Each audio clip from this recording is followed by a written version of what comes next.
अस्सलाम वालेकुम आदाब डियर स्टूडेंट्स, कैसे हैं सब। स्वागत है आपका अपने इस YouTube channel English classes with C में। उम्मीद करता हूँ आप सब खैरियत आफियत से होंगे। आज मैं आपके लिए लाया हूँ tulip series class 8 subject English का lesson global warming a catastrophe in the making का चौथा पार्ट। इस वीडियो में हम लाइन बाय लाइन एक्सप्लेनेशन देखेंगे। पूरा देखिए, वीडियो को पसंद आए तो लाइक और शेयर ज़रूर करना, चैनल को सब्सक्राइब करना और बेल आइकन को दबाना ना भूलना, ताकि नई आने वाली वीडियोज़ की नोटिफिकेशन आपको टाइम पे मिले। चलो लेसन शुरू करते हैं।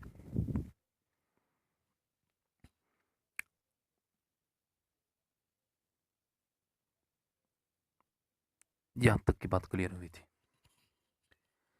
In Jammu and Kashmir, the Energy Resource Institute (TERI) TERI has selected the Koolahi Glacier in the West Leather Valley as one of the index glaciers for long-term monitoring. Leather Valley covers an area of more than 1,200 square kilometers, and it sustains about 48 glaciers, covering an ice-covered area of 39 square kilometers. It is important to establish an index glacier in this region for assessing the water resource availability to the communities in the valley. Scientific studies conducted on the glacier will last for 5 years, after which TERI will recommend measures to bring down the glacier's resistance rate. In Jammu and Kashmir, the Energy Resource Institute, जिसको हम short में टेरी भी कह सकते हैं, ये जिसकी short form है, इसने कोलाही ग्लेशियर को मॉनिटर करने के लिए, कोलाही ग्लेशियर जो कि वेस्ट लेदर वैली में है, वाइट लेदर के मगरब में पड़ता है, ये इसको इसी कोलाही ग्लेशियर को एज एन इंडेक्स ग्लेशियर लिया है, चुन लिया है लॉन्ग टर्म मॉनिटर के लिए, यानी निगहदाश्त के लिए, जांच पड़ताल के लिए, देखने के लिए, ऑब्जर्व करने के लिए, एनालाइज करने के लिए इस कोलाही ग्लेशियर को लिया। Leather valley covers an area of more than 1200 square kilometre. जो ये लेदर वैली एरिया है, ये कुल मिला के 1200 स्क्वायर किलोमीटर का एरिया है, और इसमें इट सस्टेन्स अबाउट 48 ग्लेशियर्स। और इस टोटल एरिया में, यानी इन 1200 स्क्वायर किलोमीटर में कुल मिला के 48 ग्लेशियर्स पड़ते हैं, जो कि कवर करते हैं एरिया 39 स्क्वायर किलोमीटर्स। लिहाजा इस चीज़ को देखते हुए इट्स इम्पॉर्टेंट टू एस्टेब्लिश, इस कोलाही ग्लेशियर को एज एन इंडेक्स ग्लेशियर लेना इम्पॉर्टेंट था for assessing the water resource availability. इस बात का अंदाज़ा लगाने के लिए कि जो लेदर वैली कम्युनिटीज़ है, इनकी जो वाटर रिसोर्स अवेलेबिलिटी है, उसको देखने के लिए, उसका अंदाज़ा लगाने के लिए इस कोलाही ग्लेशियर को एज एन इंडेक्स ग्लेशियर लेना लॉन्ग टर्म मॉनिटरिंग के लिए ज़रूरी था। इससे आगे पढ़ते हैं।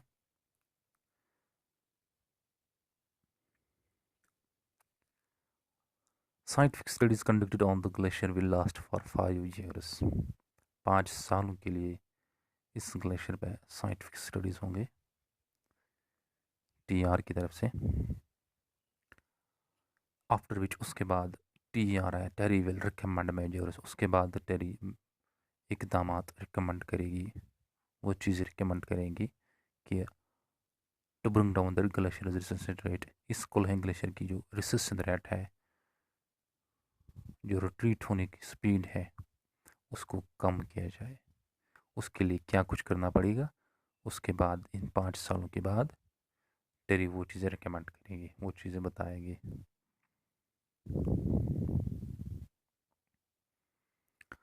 The observations and hydrological simulations from the Leather and the Sindh rivers are showing increased discharge trends due to increase in glacier melt runoff, and the snow cover has progressively declined in both the basins. The observations, मुशाहिदात को देखते हुए, और hydrological माना होता है geology that studies about water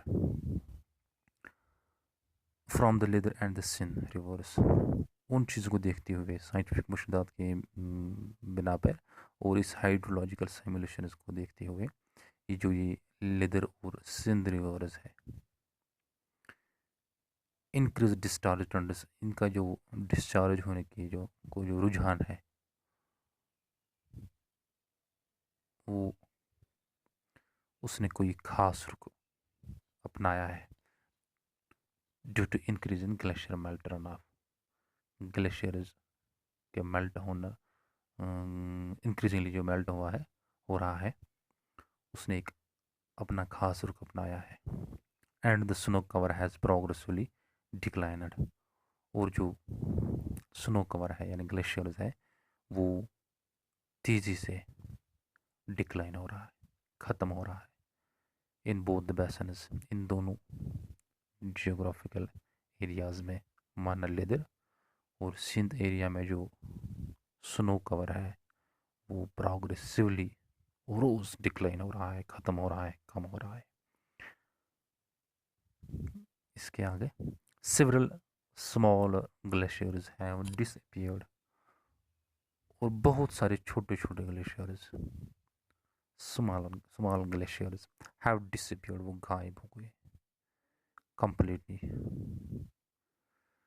In some areas thickness of glaciers has reduced by more than, और कुछ areas में जो ग्लेशियर्स की थिकनेस है, मोटापन है, वो रिड्यूस हो रहा है, वो कम हो रहा है, वो ख़त्म हो रहा है।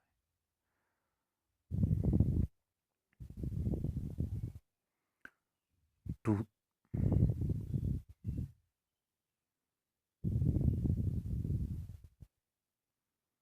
2/3, while most of the springs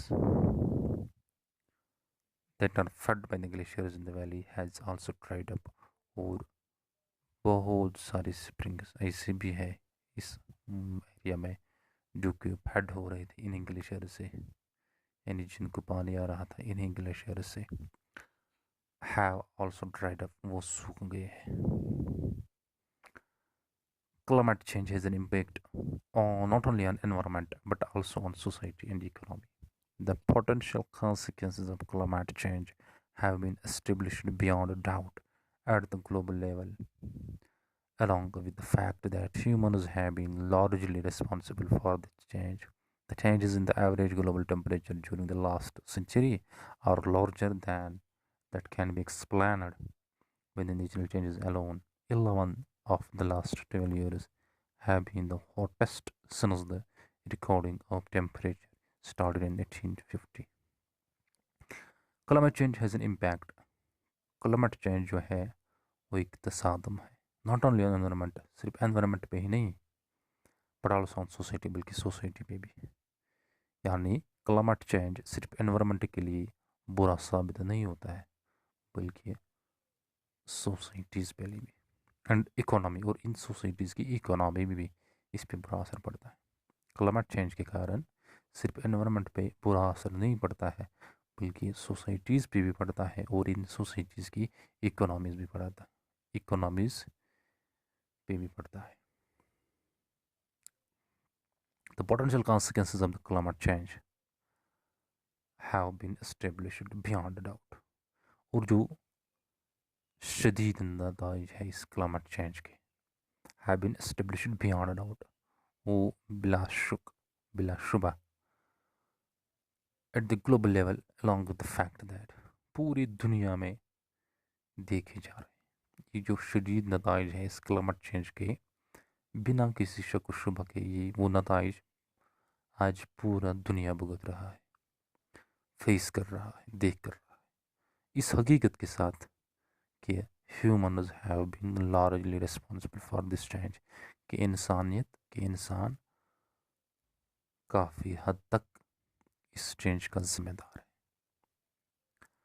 the changes in the average global temperature during the last century are larger, पिछले एक सेंचुरी में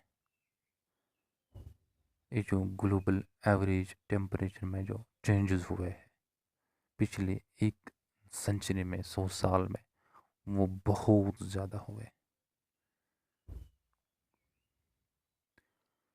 उनको देखें, अगर हम कुल मिला के नेचुरल चेंजेस देखेंगे उन्हीं से हमें पता चलता है कि कितने चेंजेस हुए इस क्लाइमेट में, पूरी दुनिया में भी। 11 of the last 12 years have been the hottest since the recording temperature started in 1850। अब 1850 से टेम्परेचर को मेजर करना स्टार्ट हुआ, तब से आज तक पिछले जो 12 ईयर्स है, और उन 12 ईयर्स में से जो पिछले 11 ईयर्स है वो हॉटेस्ट माने जाते हैं। टेम्परेचर को रिकॉर्ड करने से आज तक जो पिछले 11 ईयर्स है, या मैं कहूँ तो हाँ जी, पिछले 11 ईयर्स है वो हॉटेस्ट माने जाते हैं, गर्म तरीन माने जाते हैं।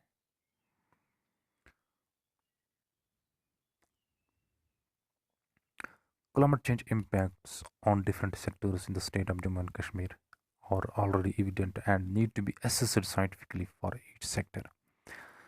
क्लाइमेट चेंज का जो असर है बहुत सारे सेक्टर्स में, बहुत सारे फील्ड्स में जम्मू एंड कश्मीर स्टेट में, यानी क्लाइमेट चेंज ने जो असर बहुत सारे फील्ड्स पे, बहुत सारे एरियाज़ पे, बहुत सारे शोबों पे डाला है कश्मीर, जम्मू एंड कश्मीर में, और वो एरियाज़ जम्मू एंड कश्मीर में उस क्लाइमेट चेंज के गवाह है। क्या कुछ हो रहा है उससे, उस चीज़ को एसेस करना पड़ेगा, उस चीज़ को चीज़ों का जायज़ा लेना पड़ेगा साइंटिफिकली। यानी हर किसी सेक्टर में देखना पड़ेगा, हर किसी सेक्टर को का जायज़ा लेना पड़ेगा जन के स्टेट में कि क्या कुछ हो रहा है क्लाइमेट चेंज से।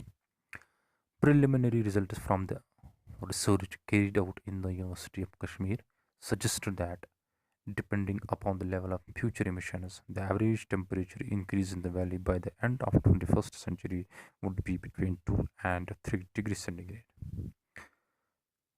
जो इब्तदाई नताइज है, इब्तदाई रिजल्ट्स है रिसर्च के, जो कि कश्मीर यूनिवर्सिटी ने किया है, उसके अकॉर्डिंग वो हमें सजेस्ट कर रहा है, वो रिसर्च है फ्यूचर एमिशंस पे, कि आइंदा आने वाले ज़माने में इन नियर फ्यूचर क्या कुछ हो रहा है इस क्लाइमेट चेंज से। उसके मुताबिक वो हमें सजेस्ट कर रहा है the average temperature increase in the valley, कि वैली में जो टेम्परेचर है वो इंक्रीज़ हो रहा है, और उसके according end of the 21st century would be between 2 and 3 degree centigrade, कि 21वीं सदी के आखिर तक वादी में ये temperature 2 and 3 degree centigrade increase हो रहा है। इन चीज़ों को देखना होगा, इन चीज़ों को एसेस करना होगा, इन चीज़ों को साइंटिफिकली मुशाहिदा करना पड़ेगा।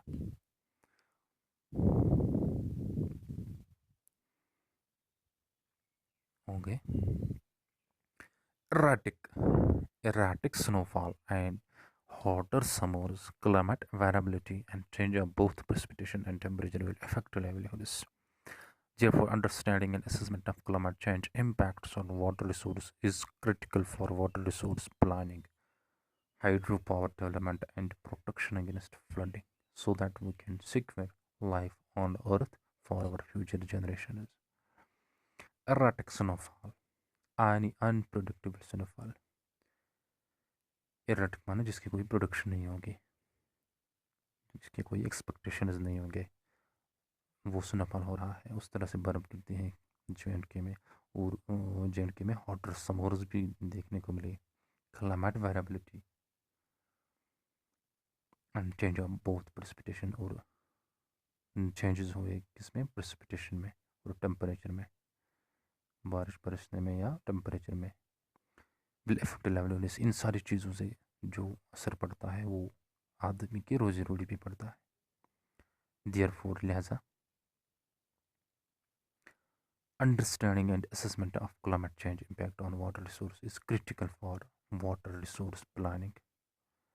then understanding समझना, यानी या हम कहें तो तशखीस करना क्लाइमेट चेंज के जो असरात हैं वाटर रिसोर्स पे, आबी ज़खायर पे, is critical for water resource planning. लिहाजा वाटर रिसोर्स की जो प्लानिंग करना है या हाइड्रो पावर डेवलपमेंट से उनके लिए थोड़ा बहुत मुश्किल हो रहा है इन चीज़ों को देखते हुए। एंड प्रोटेक्शन अगेंस्ट फ्लडिंग, और फ्लड से बचना, उससे हिफाजत करना, उससे सेव रहना, इन सारी चीज़ों को देखते हुए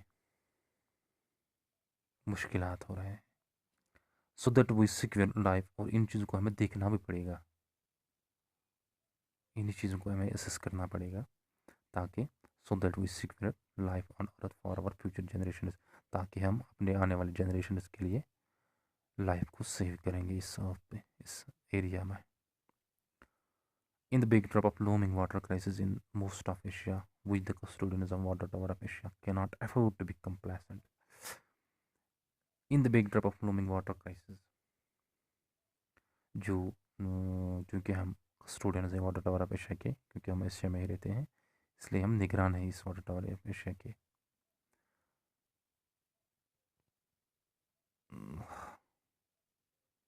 इस एशिया में बहुत सारी जगहों में वाटर क्राइसिस हो रहा है, जो कि दूर से दिखते हैं वाटर क्राइसिस हो रहे हैं। Cannot afford to be complacent, हम मुतमईन नहीं है ये नज़र आया। वी नीड टू, हमें ज़रूरत है। We need to work with other stakeholders, हमें काम करनी पड़ेगी।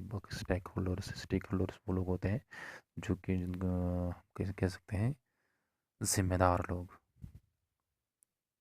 निगरान लोग, जो कि अपने वतन के लिए, अपने कंट्री के लिए कुछ करने के अहल होंगे, या हम कह सकते जो मुनासिब लोग होंगे, जो ज़िम्मेदार लोग होंगे। We need to work with other stakeholders, हमें उन लोगों से काम करनी पड़ेगी। For develop a robust strategy, और एक मजबूत स्ट्रेटजी बनानी पड़ेगी।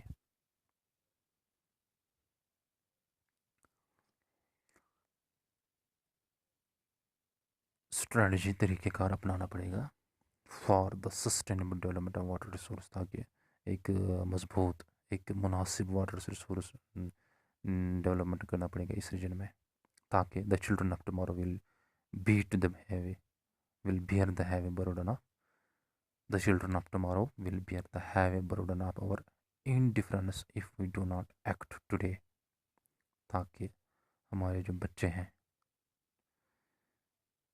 will bear the heavy burden, वो बर्दाश्त करेंगे। bear माना बर्दाश्त, heavy burden माना बहुत बड़ा बोझ, of our indifferences if we do not act, ताकि वो हमारा ये जो हमारे बच्चे हैं, जो आने वाले ज़माने में हैं, इस वैल्यू में होंगे, ताकि वो ये चीज़ें बर्दाश्त कर सकें। हमारे इंडिफरेंसेस, अगर हम आज नहीं एक्ट करेंगे, कुछ काम नहीं करेंगे, इसके लिए कुछ इकदाम नहीं उठाएंगे, तो उनको बहुत ज़्यादा बोझ उठाना पड़ेगा in future. Okay dear students, ये था यहाँ तक की एक्सप्लेनेशन। इसी के साथ ये लेसन कंप्लीट हुआ है। इंशाल्लाह इन नेक्स्ट वीडियो हम क्वेश्चंस की तरफ बढ़ेंगे। आज के लिए इतना ही, मिलेंगे।